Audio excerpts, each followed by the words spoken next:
오늘 우리에게 주시는 하나님의 말씀은 고린도전서 3장 18절에서 23절의 말씀입니다.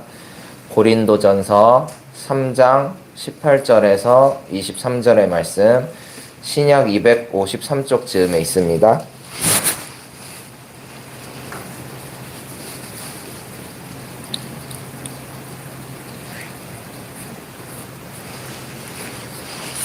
고린도전서 3장 18절에서 23절의 말씀을 한 절씩 교독하시고 마지막 절은 함께 읽겠습니다.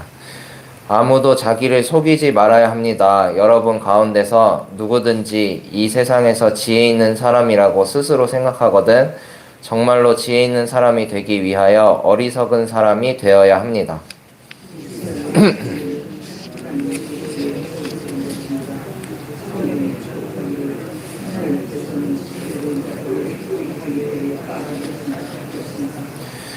또 기록하기를 주님께서 지혜로운 자들의 생각을 헛된 것으로 아신다 하였습니다.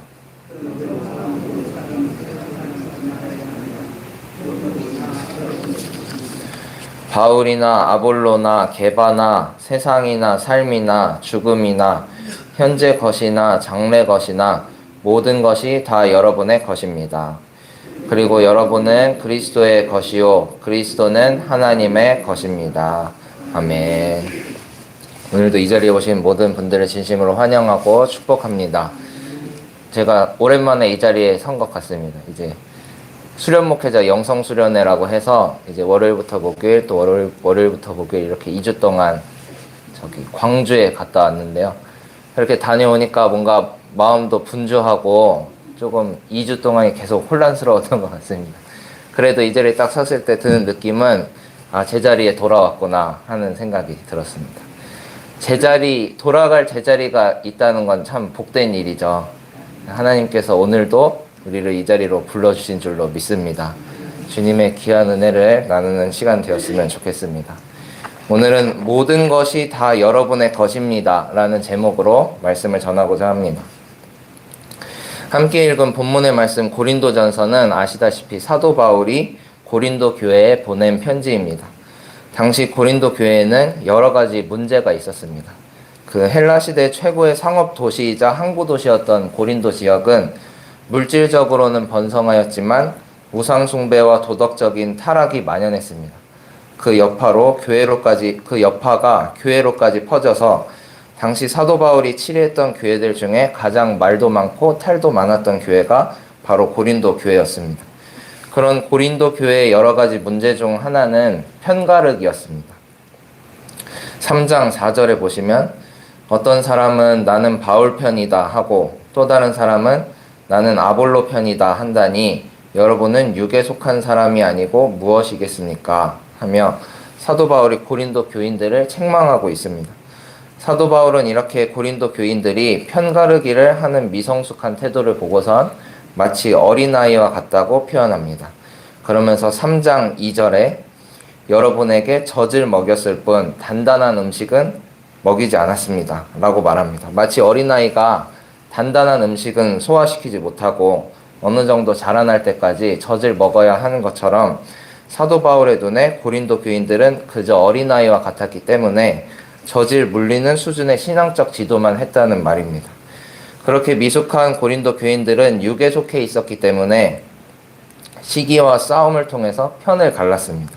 나는 누구 편이다, 너는 누구 편이다 하면서 교회 안에서도 이권 다툼을 했던 것이죠. 이러한 고린도 교회의 편가르기 문제를 놓고 사도 바울이 그들을 지도하는 내용이 담긴 대목이 오늘의 본문 고린도전서 3장의 말씀입니다. 그렇다면 고린도 교인들은 왜 이렇게 편을 나누고 교회 안에서 분쟁을 일으켰던 것일까요? 당시의 헬라 문화는 유명한 교사의 문화생이 되는 것이 그들의 자랑거리였습니다.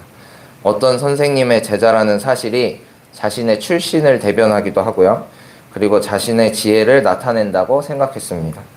이런 문화가 교회에 고스란히 들어와서 나는 바울파다, 나는 아볼로파다 하면서 서로 문파를 만들고 분열했던 것입니다. 뿐만 아니라 인간의 본성에는 파를 나누고 자신의 집단을 키우는 본성이 있죠. 그래서 일부러 외부에 적을 만들고 내부 결속력을 다지기도 합니다. 그것을 통해서 우월감을 느끼고 자기 집단의 힘을 과시하는 것입니다. 사도 바울은 이를 간파하고 있었습니다. 그래서 고린도 교인들의 이러한 마음을 잘 알고 있었기 때문에 나는 바울파라고 하면서 사도 바울 자신을 추종하는 사람들조차도 그리 좋아하지 않으면서 그들의 말에 현혹되지도 않았습니다. 오히려 그들의 미성숙한 태도를 꼬집고 거침없이 그들을 책망하였습니다. 그러면서 18절에 이렇게 경고합니다. 아무도 자신을 속이지 말라. 아무도 자신을 속이지 말라는 이 명령은 하나님의 말씀을 바르게 깨닫지 못하고 자기를 과시하는 욕망에 빠진 교인들을 향해서 종종 사도 바울이 사용했던 경고입니다. 그렇다면 아무도 자신을 속이지 말라고 했는데 고린도 교인들은 무엇으로 자신을 속이고 있던 것일까요? 그게 무엇이었냐면 바로 그들의 지혜로 자신을 속이고 있었습니다. 고린도 교인들은 스스로 지혜 있다고 생각하는 사람들이었습니다. 하지만 사도 바울은 18절에서 아무도 자기를 속이지 말아야 한다고 말하면서 누구든지 이 세상에서 지혜 있는 사람이라고 스스로 생각하거든 정말로 지혜 있는 사람이 되기 위하여 어리석은 사람이 되어야 한다라고 말합니다. 조금 알쏭달쏭한 말이죠.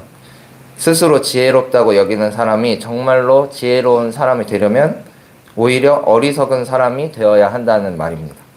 이게 무슨 뜻이냐 하면 인간의 지혜로는 하나님과 세상을 온전히 이해할 수 없다는 뜻입니다. 따라서 우리의 어리석음을 인정하고 하나님의 지혜를 따를 때 비로소 우리는 지혜 있는 자가 될 수 있다는 뜻입니다. 고린도전서 1장 18절은 이렇게 말합니다. 십자가의 말씀이 멸망할 자들에게는 어리석은 것이지만 구원을 받는 사람인 우리에게는 하나님의 능력입니다. 십자가를 따르는 길, 하나님의 구원 역사, 주님의 가르침, 이 모든 것들이 인간의 지혜로는 다 이해할 수 없는 고결한 것들입니다. 따라서 하나님 안에서 진짜 지혜를 찾고자 하는 사람들은 자기의 어리석음을 고백하고 주님의 지혜를 구하는 노력이 있어야 합니다. 나 자신의 어리석은 자로 알고 진정한 지혜자이신 하나님만을 신뢰하는 노력이 필요합니다. 인간의 지혜만 가지고 복음을 바라볼 때 복음은 때때로 하나의 문화처럼 혹은 여러 가지 그럴듯한 가르침 중에 하나로 평가절하되어 버립니다. 하지만 하나님은 살아계셔서 주를 믿고 따르는 자들에게 참 지혜를 허락하시고 하나님의 크신 능력을 부어주시는 분이십니다. 따라서 우리도 우리의 지혜를 드러내기보다 우리의 어리석음을 인정하고 주님의 지혜를 구하는 그리스도인이 되어야 합니다. 우리 이 자리에 모인 모든 분들과 그리고 영상으로 함께 예배하는 분들 모두가 그렇게 되기를 간절히 바랍니다. 우리의 지혜를 드러내기보다 우리의 어리석음을 인정하면서 주님의 지혜를 우리 속에 받아들이는 진정한 그리스도인들이 되시기를 바랍니다. 사도 바울은 이어서 20절에 이렇게 밝힙니다. 또 기록하기를 주님께서 지혜로운 자들의 생각을 헛된 것으로 아신다. 로마서에서도 이와 비슷한 말씀이 있는데요. 로마서 1장 21절의 말씀입니다. 사람들은 하나님을 알면서도 하나님을 하나님으로 영화롭게 해드리거나 감사를 드리기는커녕 오히려 생각이 허망해져서 그들의 지각 없는 마음이 어두워졌습니다. 이렇듯 인간의 어떠한 지혜도 결국은 주님 앞에선 미련한 것일 뿐입니다. 오직 하나님만이 지혜의 주체가 되셔서 우리를 올바르고 가장 선한 길로 인도해 주십니다. 이제 사도 바울은 21절을 통해 가르침의 결론을 맺습니다. 그러므로 아무도 사람을 자랑하지 말아야 합니다. 고린도 교인들의 잘못을 회상시키면서 복음 전달자에 불과했던 사도 바울이나 아볼로를 내세우지 말라는 말 뜻입니다. 고린도 교인들은 바울파다, 아볼로파다 이렇게 말을 하면서 그런 스승을 추종하는 것처럼 말을 했지만 내가 사도 바울에게 배울 만큼 똑똑한 사람이다. 내가 아볼로에게 속할 만큼 대단한 사람이다. 이런 것들을 자랑하고 싶었던 것이죠. 그래서 사도 바울은 이를 꿰뚫어 보고 있었기 때문에 이런 부분들이 잘못된 것이라고 지적하고 있습니다. 이를 지적함과 동시에 예수 그리스도와 하나님을 자랑하는 것만이 가장 지혜로운 태도임을 말해줍니다. 그러면서 21절 하반절에 이런 말을 합니다. 모든 것이 다 여러분의 것입니다. 오늘 설교의 제목이기도 한데요. 모든 것이 다 여러분의 것입니다. 무슨 의미일까요? 22절에 보시면 그 모든 것이 무엇을 가리키는지 잘 설명해 주고 있습니다. 바울이나 아볼로나 삶이나 죽음이나 말 그대로 모든 것이 다 여러분의 것이라는 뜻입니다. 하나님은 고린도 교인들에게 영적인 것과 육적인 것을 모두 다 주셨다는 표현입니다. 그러니까 편가르기 하고 싸우는 것은 아무런 의미가 없다는 뜻이죠. 하나님은 하늘과 땅의 피조물 전체를 우리에게 맡기셨으니 다툴 필요가 없이 참 자유와 영적 풍요를 누리며 살아가라는 말씀입니다. 그런데 이 말씀이 고린도 교인들에게 자기 욕망대로 세상을 부리고 아볼로, 바울, 게바와 같은 선생님도 무시하라는 뜻은 아니었을 겁니다. 당시 고린도 사람들은 도덕적으로 타락한 자들이었고 바울이 어린아이와 같다고 표현할 정도로 미성숙한 사람들이었는데 이들에게 세상을 마음대로 쥐락펴락할 권한을 준다는 의미는 아니었겠죠. 이 모든 것이 다 여러분의 것이라는 말씀 안에는 더 중요한 의미가 내포되어 있습니다. 그 해답은 바로 23절에 이어집니다. 여러분은 그리스도의 것이요 그리스도는 하나님의 것입니다. 모든 것을 이렇게 우리에게 주신 이유는 우리가 곧 그리스도의 것이기 때문입니다. 그리스도인은 자유한 존재입니다. 그리스도 이외에는 어떤 것에도 묶이거나 매이지 않습니다. 다시 말해 그리스도인은 어떤 사람에게나 어떤 힘, 곧 생명이나 죽음, 그리고 어떤 위협 앞에서도 굴복하지 않는 존재가 그리스도인입니다. 그리스도인이 되었다는 것은 모든 것을 가진 자, 즉 모든 것을 초월하는 자리에 나 자신을 내어 맡길 수 있게 된 자임을 말합니다. 우리는 그리스도에게 속했고 그리스도는 이제 하나님께 속해 있기 때문에 우리는 참 자유와 영원한 생명을 누릴 수 있게 된 줄로 믿습니다. 이제 말씀을 마치고자 합니다. 철저하게 그리스도께 속해 있던 바울은 이렇게 고백하죠. 로마서 14장 8절의 말씀입니다. 우리는 살아도 주님을 위하여 살고 죽어도 주님을 위하여 죽습니다. 그러므로 우리는 살든지 죽든지 주님의 것입니다. 저는 이 말씀을 오래전부터 알고 있었지만 이 말씀이 아주 의지가 강한 신앙인의 고백인 줄로만 알았습니다. 하지만 오늘 말씀을 준비하면서 깨달은 것은 우리 힘으로 할 수 있는 일이 아니라는 것이죠. 어떤 독립투사처럼 대의를 품고 뛰어들어서 주님을 위해 희생하는 것이 아닙니다. 그저 예수께 주님께 속한 사람으로 살아갈 때 주님께서는 우리에게 모든 것을 내어주시면서 참 자유와 소망을 주십니다. 오늘 이 하루도 나의 몸과 마음 그리고 내게 주어진 시간이 주께 속한 한 날이 되시기를 간절히 바랍니다. 기도하시겠습니다.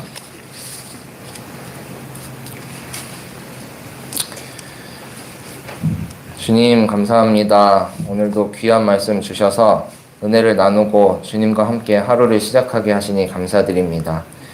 우리를 위해 모든 것을 내어주시고 모든 것이 되어주신 하나님을 찬양합니다. 연약하고 보잘것없는 피조물이지만 주님께서 주목하여 주셔서 저희가 참 자유를 누리고 영원한 소망 안에 살아가게 되었습니다. 주님의 크신 사랑에 감사하며 주어진 삶을 의미 있게 살아가는 그리스도인이 되게 하여 주시옵소서. 3월을 맞이하면서 새싹이 움트기 시작하고 새학기를 맞아 새로운 친구들을 만나는 아이들도 있습니다. 모든 변화 앞에서 흔들림 없이 살아가는 주의 자녀들이 되게 하여 주시옵소서. 우리 교회학교 아이들은 새로운 학교, 새로운 친구들과 잘 적응할 수 있게 하여 주시고 모든 성도님들도 크고 작은 변화들 속에서 더욱 주님께 속한 자로 굳건히 살아가게 하여 주시옵소서. 사순절 기간입니다. 우리를 위해 십자가에 못 박혀 돌아가신 예수님을 기억하며 그리스도의 남은 고난을 제 몸에 채워가는 저희 되게 하여 주시옵소서. 조금 더 소유하고 조금 더 누리기보다 비천하고 남루하더라도 주님께 속한 자 되어 살아가기를 원합니다. 더 소중한 것을 볼 수 있는 영적인 눈을 허락하여 주시고 주님과 동행하는 기쁨을 경험하게 하여 주시옵소서. 월요일입니다. 한 주간 동안에도 온전히 주님과 교제하며 주어진 삶의 자리를 주님 것으로 채우는 날들이 되게 하여 주시옵소서. 모든 것 주님께 맡기오며 살아계신 예수님의 이름으로 기도합니다. 아멘. 하늘에 계신 우리 아버지여, 이름이 거룩히 여김을 받으시오며 나라가 임하시오며 뜻이 하늘에서 이루어진 것 같이 땅에서도 이루어지이다. 오늘 우리에게 일용할 양식을 주시옵고 우리가 우리에게 죄 지은 자를 사하여 준 것 같이 우리 죄를 사하여 주시옵고 우리를 시험에 들게 하지 마시옵고 다만 악에서 구하시옵소서. 나라와 권세와 영광이 아버지께 영원히 있사옵나이다. 아멘.